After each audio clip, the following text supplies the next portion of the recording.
तमाम वीडियो और अपडेट के लिए horror story with Samia Faheem channel को सब्सक्राइब कीजिए और बेल नोटिफिकेशन ऑन कर लीजिए। मैं आज फिर जानबूझकर उसके सामने से गुजरा।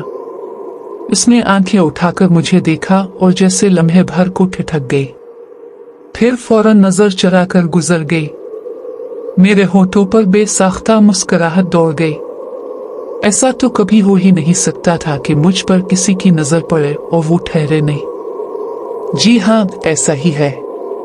मैं बेहद हैंडसम वाक़ई हुआ हूँ और शायद ये वाहिद बहुत बड़ी खूबी है जो मेरे अंदर है। ये खूबी, ये खुश शक्ली वजाहत तो ऊपर वाले की दीन है। बाकी जो औसाफ इंसान के ज़ाती होते हैं उनसे मैं कोसों दूर हूँ। और सच्ची बात तो यह है कि इस पर मुझे कोई शर्मिंदगी भी नहीं। क्या करता सच्चाई से, ईमानदारी से और पाकबाजी से। इन खसलतों के मालिकों को मैंने इंतहाई रूखी फीकी जिंदगी गुजारते और फिर खामोशी से मर जाते ही देखा है। लीजिए कहानी खत्म। भला किसी एडवेंचर के बगैर भी कोई कहानी अच्छी लगती है। फीका सीठा खाना कितनों को भा सकता है। सुबह से शाम तक एड़ियां रगड़कर चंद रुपए महीने बाद कमाना और चंद दिनों में खत्म कर देना है ना बाबा, ये अपन का स्टाइल नहीं है। तो फिर मैं कौन हूँ, क्या करता हूँ, कहाँ से आया हूँ? तो जनाब मैं एक चूर हूँ, आदि चूर, एक गैंगस्टर। जी हाँ, हमारा एक बाकायदा मुनज़्ज़म गिरोह है। हमारा काम चोरी चकारी है, लूटमार और गुंडागर्दी करना है। इंटर के बाद जब मजीद पढ़ाई में दिमाग खपाना मेरे बस से बाहर हो गया तो अबू जी ने एक छोटा सा जनरल स्टोर खोल कर दे दिया। मगर सुबह से शाम तक ग्राहकों को अंडे, डबल रोटी, बिस्कुट पकड़ना भी मेरे ऊपर गरा गुजरने लगा। मैं जान छुड़ाने लगा। अपने अनवाओ अक़साम के अशौक को मुझे स्टोर की चीजों को बेच कर पूरे करने पड़ते थे। यहाँ तक कि स्टोर तकरीबन खाली हो गया। न जाने कब और कैसे मैं उन गुंडे लड़कों के गिरोह में शामिल हो गया जो राचलती ख्वातीन के पर्स छीन कर भाग जाते थे और सुनसान सड़कों पर लूटमार किया करते थे। और चंद ही बरसों में हम निहायत बड़े पाड़े के गैंगस्टर बन चुके थे। इस पर, जी हाँ, इस चीज पर जिसका जिक्र मैंने शुरू में किया है, मेरी नजर चंद रोज कब्ल नदी किनारे पड़ी थी। बड़ा ही फिल्मी सीन था। मैं घर में बोर हो रहा था। चहल कदमी करते हुए नहर किनारे जा निकला। वो भी शायद मेरी तरह घर में बोर हो रही होगी, इसीलिए नहर के किनारे बैठी हुई थी। इसकी पुश्त मेरी तरफ थी, जिस पर घने बालों की लंबी चट्टी पड़ी हुई थी। मैं आहिस्ता आहिस्ता चलता हूँ इसके करीब से गुजरा। वो सर झुकाए ना जाने कुन सोचों में गुम थी। इस जगह कई और लोग भी मौजूद अपने कामों में मगन थे, मगर वो किसी तरफ मुतवज्जे ना हुई। करीब से देखने पर मुझे अंदाजा हुआ कि वो खूबसूरत है, बेहद। वो मुझ पर नजर डाले बगैर मेरे पास से गुजर कर चली गई। मैं दिल थाम कर रह गया। चलो, इस उजाड़ जगह कोई तो दिल बहलाने की सूरत नजर आई। मुझे तसल्ली हुई।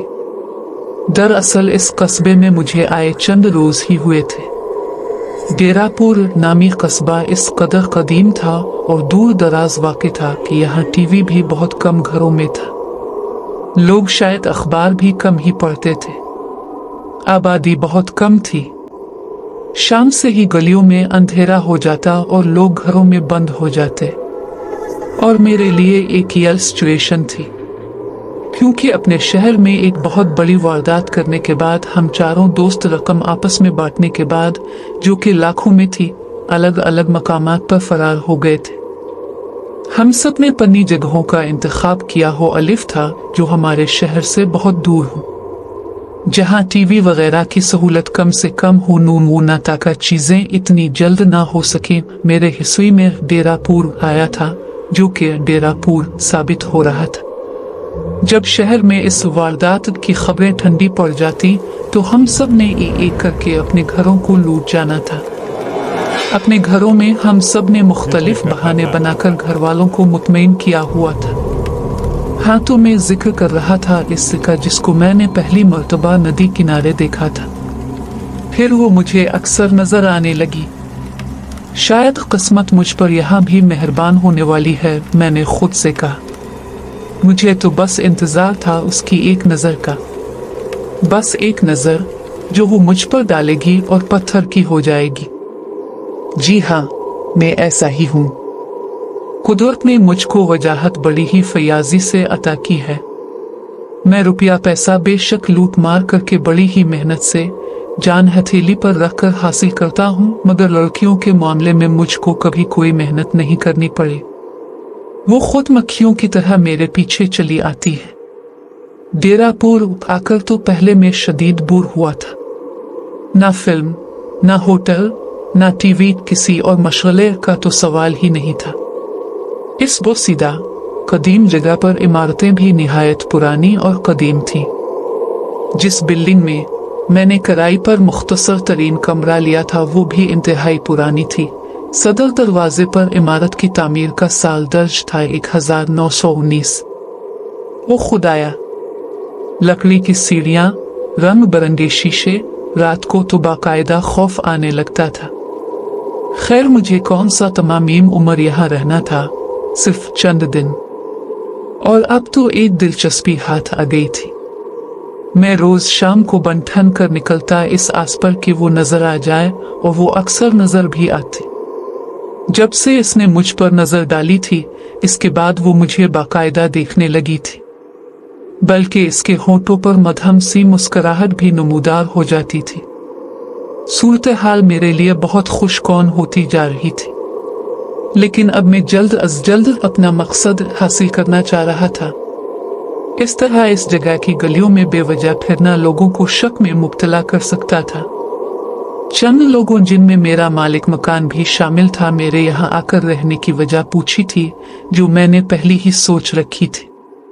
इस कस्बा में एक कदीम तरीन बुजुर्ग की कब्र के आसार मौजूद थे, जिन पर ज़ईफ अल-अक़ीदा लोग मिन्नतें मांगा करते थे।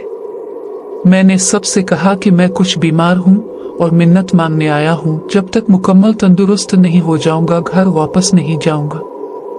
सीधे साधे लोगों ने सादगी से सर हिला दिया था, बल्कि चंद एक ने मुझे सेहतयाबी की दुआएं भी दी थी। ये दाव तो कामयाब गया था, अब इंतजार बाजी खेलने का था। एक बहुत बड़ी बाजी, और मैंने कोई बाजी पहले नहीं हारी थी। अब मुझे मौका की तलाश थी, इससे बात करना थी। ये आसान नहीं था। छोटी जगह होने की वजह से वो कभी अकेली नहीं मिलती थी। हमेशा आसपास लोग आ जा रहे होते थे, और शाम में तो यहाँ मर्द तक बाहर नहीं निकलते थे। किसी लड़की के बाहर निकलने का, वो भी अकेले, तो सवाल ही पैदा नहीं होता था। तो फिर क्या करूं, कैसे कहा?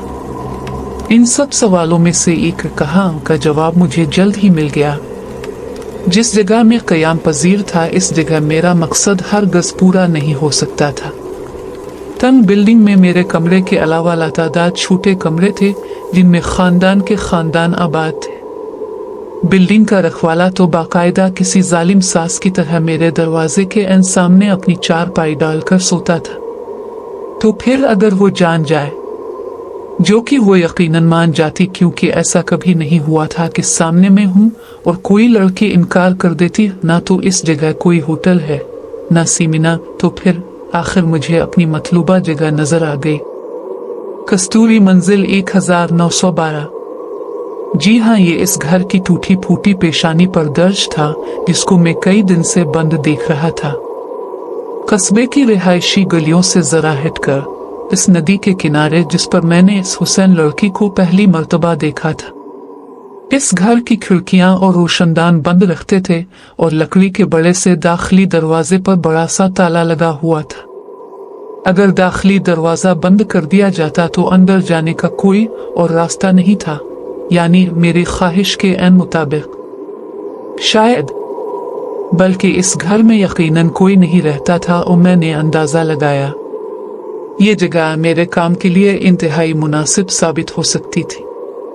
न सिर्फ एक मर्तबा बल्कि कई मर्तबा मेरे होठों पर नापाक मुस्कुराहट दौड़ गई, और फिर एक शाम मुझे मौका मिल ही गया।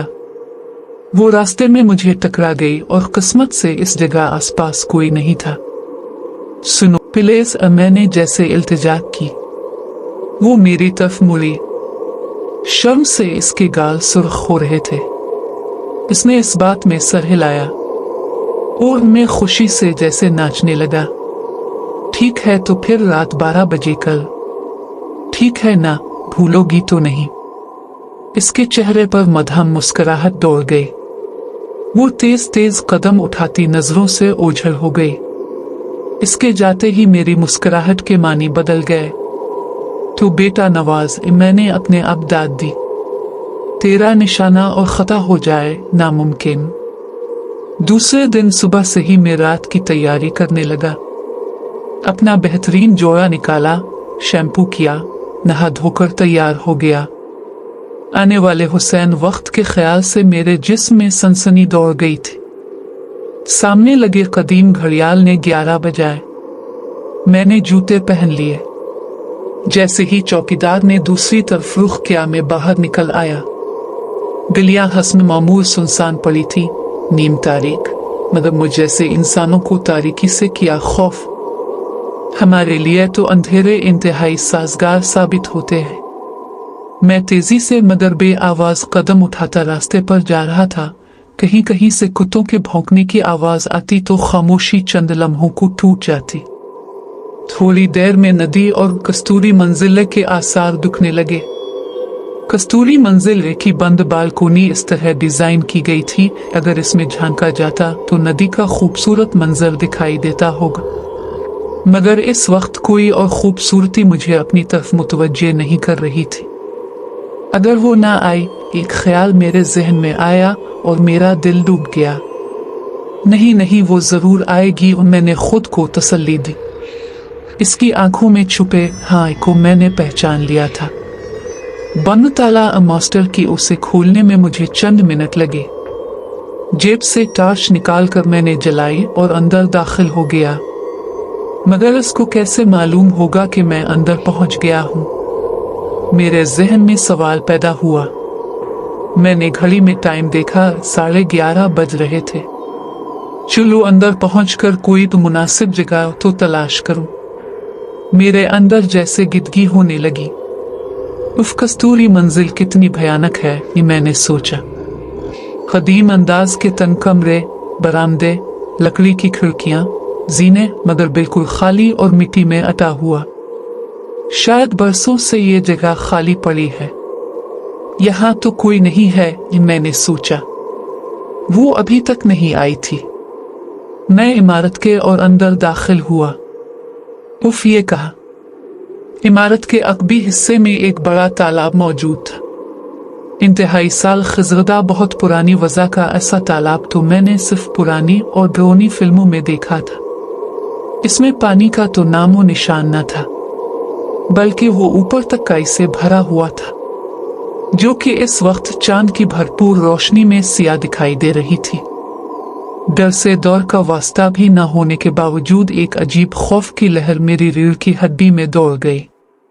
बस सिर्फ आज मैंने अपने प्रोग्राम में तब्दीली की। सिर्फ आज रात के बाद मैं कल वापस चला जाऊंगा। तालाब के आसपास लंबे लंबे कदीम दरख्त मौजूद थे, तालाब से कहीं बढ़कर डरावने। आखिर वो कम बख्त आई क्यों नहीं, मैंने झुंझलाकर सोचा। मगर वो तो मौजूद थी, मुझसे पहले, बहुत पहले से, बंद ताले के अंदर ही, इस कदीम घर में बने तालाब के किनारे। एक कदीम दरख्त की सबसे ऊंची बारीक डाल पर आराम से अकड़ू बैठी, आसमान की तरफ मुंह किए मकरू आवाज में रो रही थी, बैन कर रही थी। इसने मुझ पर नजर डाली। इसका बैन, इसका रोना यकलख्त बंद हो गया। वो मुस्कुराने लगी, शैतानी मुस्कुराहट। चीख मेरे मुंह से नहीं, मेरे जिस्म से निकली थी। अरे ये क्या है? चंद लोग कस्तूरी मंजिल के आसपास जमा थे। ये इस बिल्डिंग का ताला फिर खुला हुआ है। इसका मतलब है फिर कोई इस बदरू के फेरे में आ गया। मगर कौन? यहाँ रहने वाले तो सब इसके बारे में जानते हैं। होगा कोई बदनसीब अजनबी। चलो ताला 2 बार लगा दो, जल्दी करो। किसी ने ताला उठाकर वो कस्तूरी मंजिल के दरवाजे पर दोबारा लगा दिया। उम्मीद है आपको ये हॉरर स्टोरी पसंद आई होगी। अगर पसंद आई है तो horror story with Samia Faheem channel को सब्सक्राइब कीजिए।